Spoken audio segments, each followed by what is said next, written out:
Bonjour à toutes et à tous. Il y a un mois de ça, j'ai traité du cas du film Pinocchio sur la plateforme Disney+, qui est en fait un remake live-action de leur dessin animé. Il s'avère qu'un mois plus tard, Netflix propose sa propre version de Pinocchio, de ce fameux conte italien, mais cette fois-ci, ils ont demandé à un grand nom de pouvoir s'occuper du film. Ils ont demandé à Guillermo del Toro de pouvoir faire un film Pinocchio, et c'est le film dont on va traiter aujourd'hui.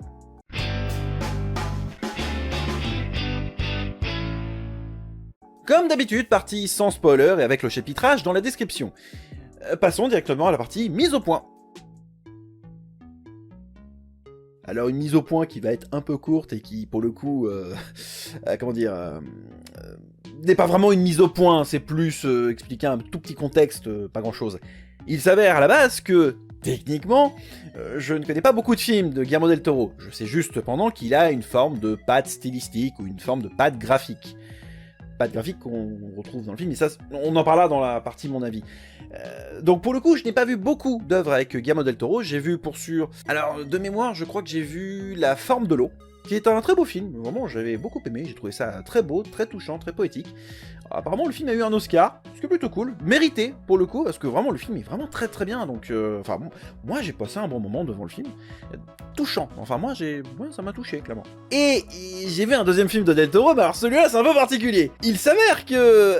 Avant de faire ce fameux film dont je vais mentionner, Guillermo del Toro a fait un autre film. Il aurait dû normalement travailler sur The Hobbit, premier du nom. Alors oui, il a bien travaillé un petit peu dessus, et par la suite, après son départ, c'est bel et bien Peter Jackson qui a repris le flambeau. Mais disons que Guillermo del Toro s'est barré de The Hobbit pour faire Pacific Rim. C'est un choix de carrière assez étrange, je dois admettre. Mais très cool. J'ai adoré Pacific Rim.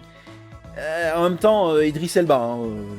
Voilà, vous mettez Idris Elba dans un film, tout de suite, ça a de la gueule. Voilà.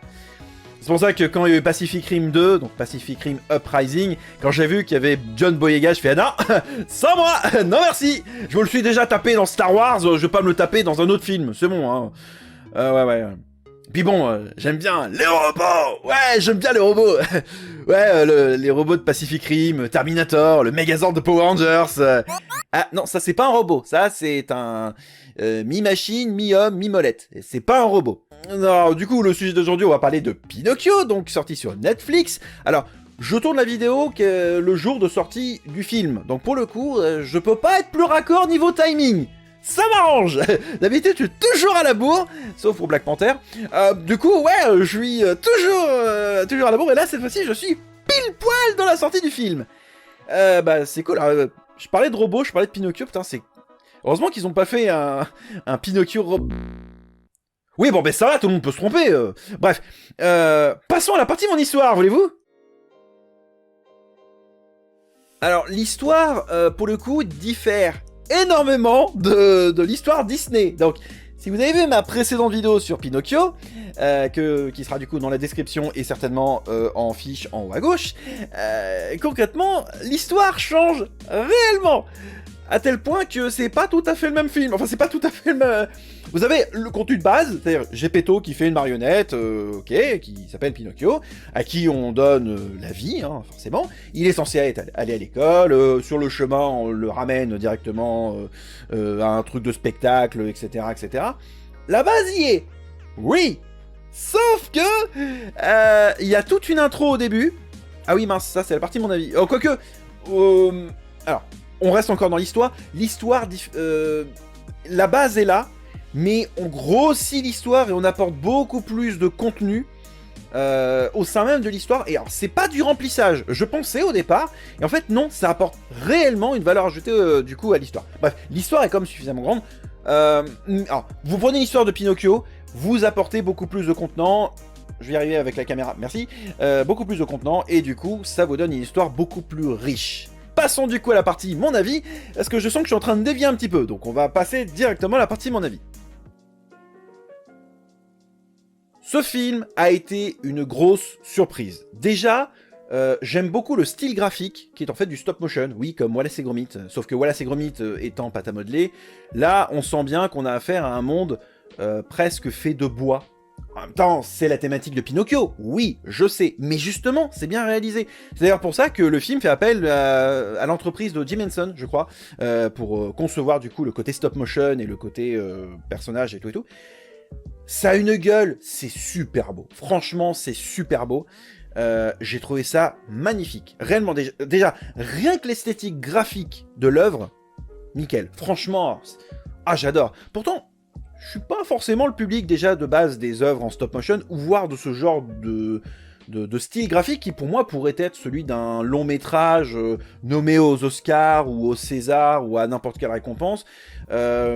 Pourquoi pas? Mais là pour le coup, j'ai trouvé ça vachement bien en fait comme style graphique. Tout le monde n'aimera pas forcément. Il est possible. Moi j'aime bien, il est possible que vous n'aimez pas. C'est possible. Deuxièmement, l'histoire. Alors, je vais en parler dans le point précédent, j'ai un peu dévié d'ailleurs. L'histoire, c'est pas juste, simplement l'histoire de Pinocchio comme on la connaît avec Disney. Là, concrètement, il y a beaucoup, clairement, de différences avec l'œuvre que l'on connaît de base. À tel point que ça en fait presque une nouvelle œuvre. Enfin, pas totalement, hein, faut pas exagérer. Mais le film vous prend par surprise. Vous pensez connaître Pinocchio et paf! Finalement, le film vous retourne. Alors là, clairement... il y a quand même cependant des libertés scénaristiques qui ont été prises avec cette œuvre par rapport aux œuvres que vous pouvez connaître, notamment chez Disney. Là, il y a un énorme parti pris, dans le sens où l'histoire ne se passe pas à une époque lointaine, mais se passe aux alentours des années 20-25. C'est-à-dire que on cite la Grande Guerre, donc la Première Guerre mondiale, mais l'histoire a l'air de se passer aux alentours... Alors, j'ai pas l'année exacte. Tout ce que je peux vous dire, c'est que ça a été...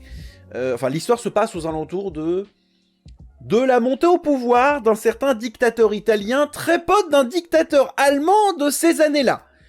Si vous connaissez l'histoire italienne, ça va peut-être vous aider niveau timing. J'ai pas la date, hein, donc ça se passe dans les années fin des années 20, début des années 30. Pour vous donner une vague idée. Là où finalement le film Disney+, avec Tom Hanks, prenez quelques petites libertés avec le lore et essayez de l'approfondir, mais très légèrement, hein, en gardant comme la trame principale de l'œuvre. Là, ce film version Guillermo del Toro prend comme le parti pris de mettre une petite intro qui explique beaucoup plus le contenant même de l'univers, et le contenant, enfin, pour essayer d'expliquer un peu le comportement des personnages, et va beaucoup plus loin dans la fin. Je vous spoil pas, hein, concrètement, c'est pas le but, mais... le film va plus loin que l'histoire qu'on connaît, en fait, de Pinocchio. Et certes, il y a des libertés scénaristiques, je l'ai déjà dit, mais des libertés artistiques qui permettent d'avoir une œuvre presque différente. Comme si c'était une œuvre alternative. Et ça change réellement la donne. C'est pas une simple histoire de Pinocchio, comme on pourrait... en voir partout chez certaines contrefaçons, certaines histoires de contes ou ce que vous voulez. Là, non. Il y a des libertés artistiques, mais ça sert les intérêts du scénario, et par rapport à l'œuvre du film, c'est-à-dire dans la diégèse du film, c'est pas incohérent. Il y a un intérêt particulier. Je regrette un truc, c'est que en VO, il y a un putain de casting dedans. Il y a quand même David Bradley, Ewan McGregor, Tilda Swinton par exemple, je crois qu'il y a Cate Blanchett, j'ai cru voir aussi, Ron Perlman. Il y a quand même un beau casting en VO. En VF, pas plus que ça. Oui, la VF est plutôt bonne, hein. Le doublage VF de ce film est correct, mais ne vous attendez pas à des gros noms. En tout cas, j'ai pas repéré des gros noms pour le doublage VF de cette œuvre. Il y a aussi des musiques. Bon, pourquoi pas, c'est un conte de fées, je me dis, ok, Disney l'avait fait, eux, ils peuvent le faire. Mais les musiques ont un intérêt. Elles racontent quelque chose.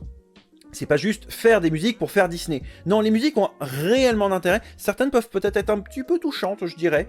J'ai pas grand-chose de plus à dire. C'est une œuvre qui, pour le coup, vaut le coup, ne serait-ce que d'un point de vue graphique, déjà d'une, ne serait-ce que pour l'histoire qui est clairement une grosse alternative à ce qu'on connaît historiquement de Pinocchio. Ok, il y a des libertés artistiques, mais bon, c'est Guillermo del Toro, donc il se permet justement de faire quelques libertés, on va dire. Alors, je vais pas dire que c'est une fable, c'est quand même... Enfin, voyez le film. Clairement, est-ce que je le recommande? Oui. Pourquoi? Parce qu'il est différent d'une simple histoire de Pinocchio comme on aurait tendance à la connaître déjà de base, et graphiquement, ça sort de l'ordinaire. C'est pas le genre d'œuvre qu'on verrait tous les jours, donc vraiment, pourquoi je la conseille? Parce que graphiquement, c'est plutôt correct, c'est même très très beau, je dirais. Et même au niveau de l'histoire, c'est pas une histoire comme on connaîtrait de Pinocchio. Réellement, il y a de réelles différences qui, du coup, bah, ça donne une histoire presque alternative à l'œuvre qu'on connaîtrait historiquement parlant. En conclusion, je recommande fortement le visionnage de ce film présent sur Netflix. Clairement, ça vaut le coup. Graphiquement, c'est beau, il y a des libertés avec l'histoire, mais clairement, on se torche pas avec notre enfance. Réellement, il y a une réelle valeur ajoutée vis-à-vis de ce film. Les musiques sont plutôt cool, le doublage français, parce que je l'ai vu en VF du coup, est plutôt sympathique et plutôt de bonne facture. En bref, honnêtement, c'est une œuvre sympathique. Alors, cependant, attention toutefois, je suis pas sûr que cette œuvre puisse être recommandée pour des enfants. J'en suis pas convaincu. Ou à ce moment-là, si vous êtes adulte, voyez d'abord l'œuvre tout seul, et clairement à vous de juger. Mais moi pour ma part, je ne la recommanderais pas à des enfants. Il est possible que certaines scènes puissent peut-être heurter leur sensibilité, donc je préfère vous mettre en garde là-dessus. Attention, ne la montrez peut-être pas forcément à des enfants, ou à ce moment-là, vous en prenez la responsabilité. Je ne suis pas responsable si concrètement il y a des troubles ou autres. Donc je préfère au moins préciser ce genre d'informations. Voilà, c'est la fin de cette vidéo, merci à vous toutes et à tous de l'avoir suivi, comme d'habitude, n'hésitez pas à partager cette vidéo, pouce, commentaire, on se retrouve la semaine prochaine pour de nouvelles vidéos, d'ici là portez-vous bien, salut!